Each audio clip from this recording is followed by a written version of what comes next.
una manera de fer aparèixer continguts és mitjançant la transparència dels objectes. En aquest cas hem agafat unes imatges que, en fer-les transparents, podem trobar la resposta, en aquest cas el nom de l'autor darrere d'elles. Això ho podríem fer amb qualsevol objecte, qualsevol quadre. Podríem utilitzar la transparència per veure la resposta o el contingut que ens interessés.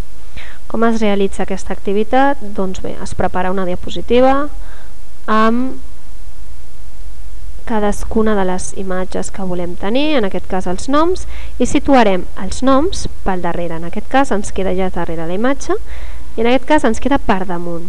Es tracta doncs de manipular les capes.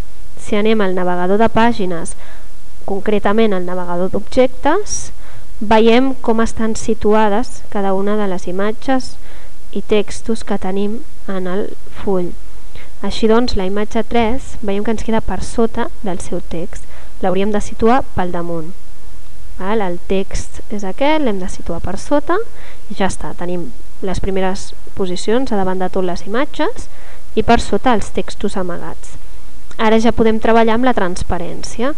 Quan estiguem a classe, senzillament expliquem el que hem d'explicar, en aquest cas aquest quadre, i amb la transparència que ens apareix en aquest menú, en donar-li cap a l'esquerra ens apareix el nom de l'autor. Igual ens passaria amb aquesta imatge.